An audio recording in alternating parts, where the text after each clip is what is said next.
If you, the viewer, were thrust into Brad Pitt's position when he was chilling in traffic before all hell broke loose and you had no knowledge of what was coming, what are the chances that you would make it out alive while going through everything that he did? Oh, and I forgot to mention one small caveat. You don't have Brad Pitt's exceedingly thick plot armor. Do you have the skills, the nerve, the decisiveness, the physique, and many other important characteristics a hero needs to survive an apocalyptic level situation? Probably not. In this video on Nerd Explains, we are here to find out why you would not survive World War Z. We need to briefly set the stage, aka I'm gonna say why you would not survive World War Z before I dive into each scene to more intimately describe why you would not survive World War Z. The disease. Super quick background on the disease. They are zombies, duh. They are fast as hell. Victims get turned into zombies within 12 seconds of being bitten, and they only attack healthy people.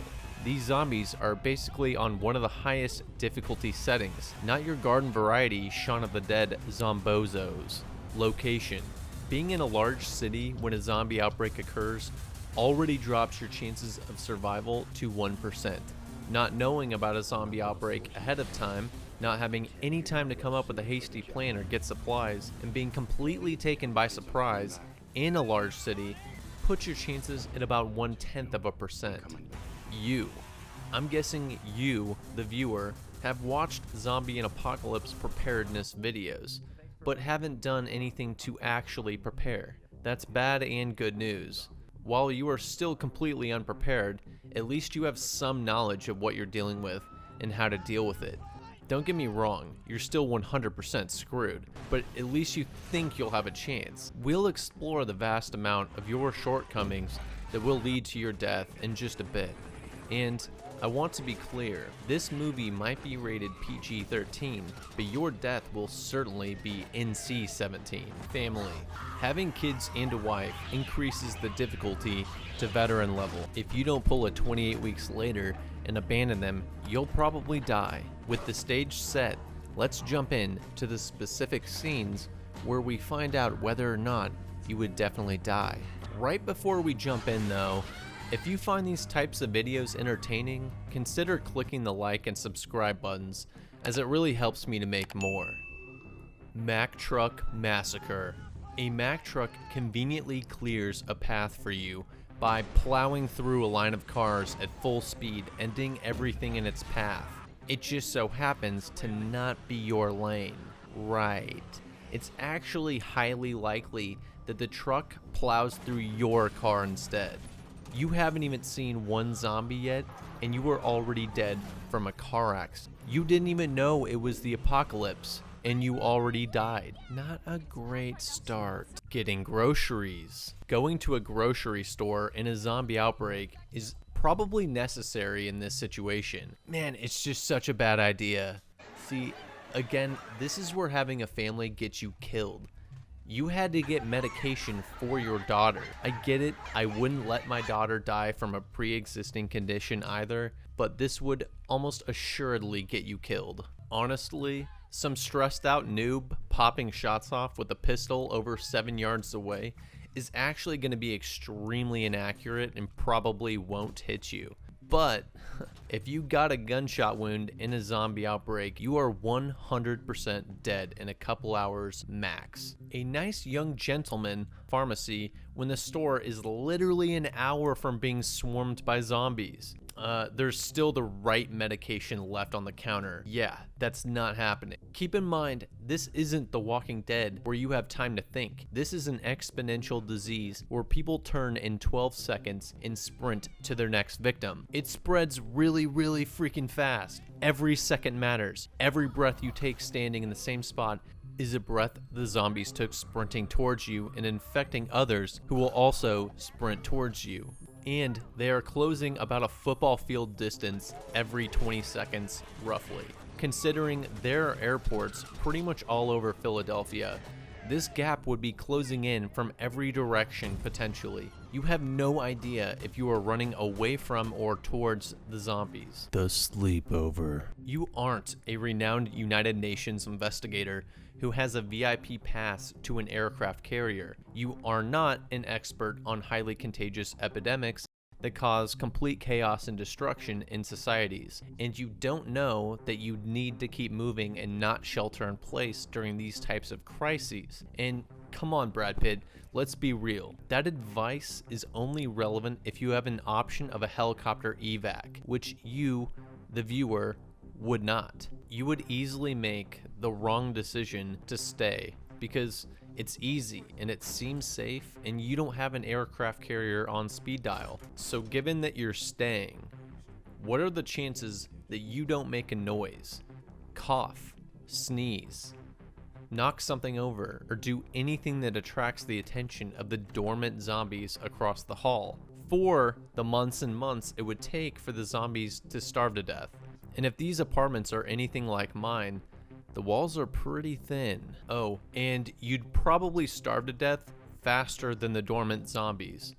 When dormant, they're basically hibernating and conserving energy, whereas you are stressed out and scared, your adrenaline is flowing, and you're burning much more energy at rest. But the family you meet which takes you in, again, which is super unlikely, has extra food, which for the 3 of them and the 4 of you would not last long enough. You'd need food for a couple additional months on top of your body's fat stores. They'd need around 600,000 calories worth of food stored to starve out most of the zombies before they starve to death. That's like 700 containers of canned food. Basically, your decision to stay, not that you had another option because you don't have a phone to an aircraft carrier offshore that would provide a helicopter evac, means you die.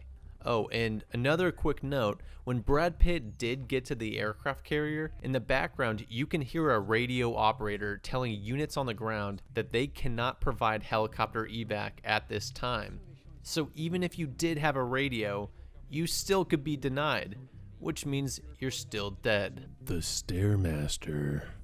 With how overweight and out of shape most Americans are, you are probably dead because you cannot run at all.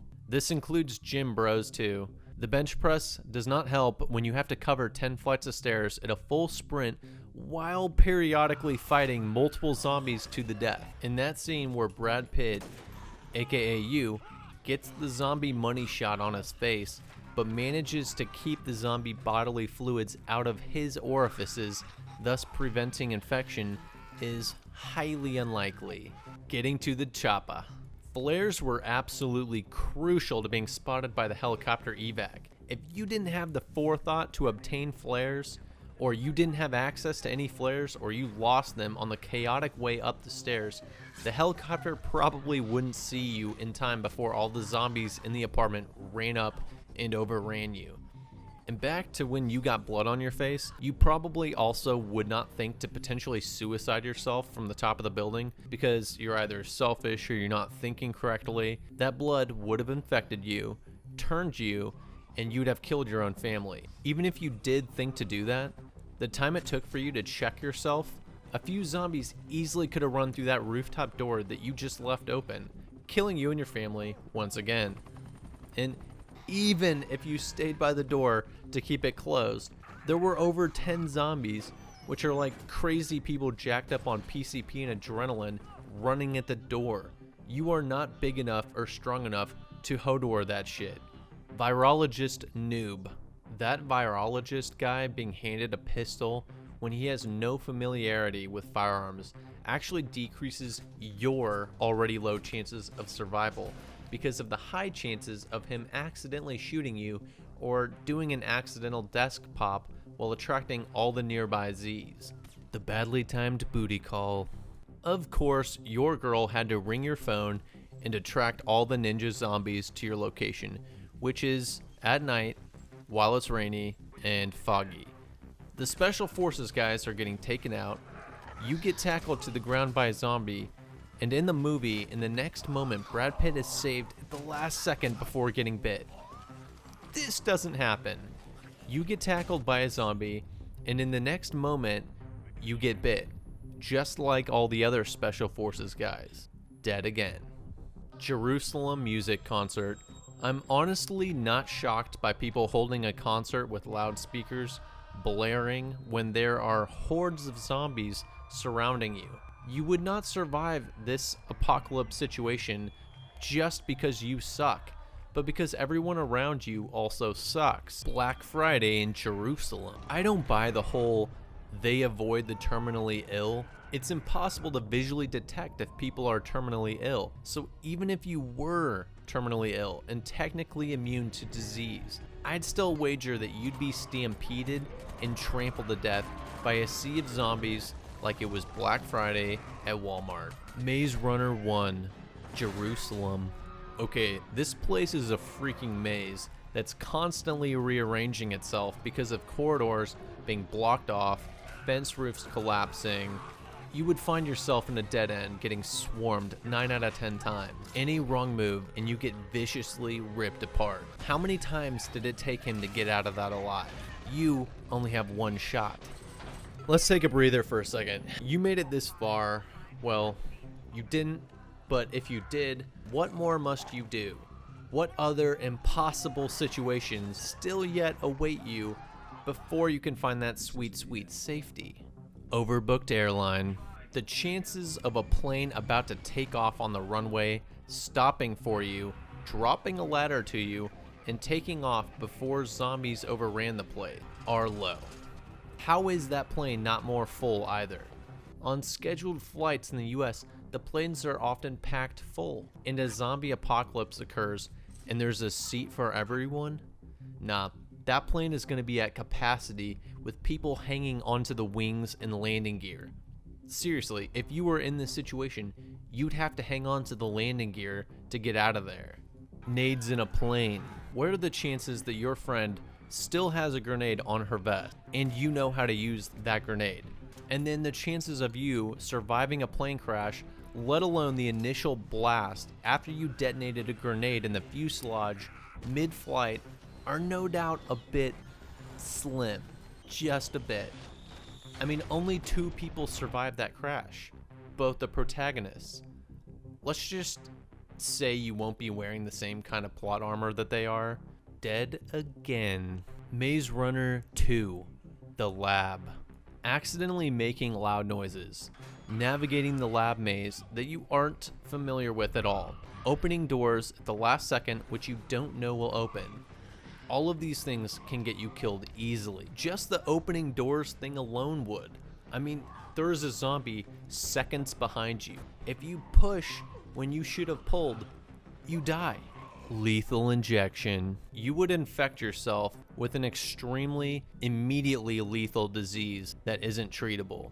Even if you infect yourself with the right disease by chance, you still don't know how long it will take to get into your system, nor do you know if it will actually work. There is a huge chance that you open that door and the zombie absolutely wrecks you. Or like we said earlier, because they can't detect visually that you're terminally ill, they will viciously attack you and bite you anyways until they realize your blood is actually unhealthy. You could easily die from this attack alone. Here we are at the end with one alternate reality where Brad Pitt is victorious and another alternate reality where you are just a faceless zombie in the horde of zombies that gets bombed by an F-18 fighter jet after humanity figures out a cure.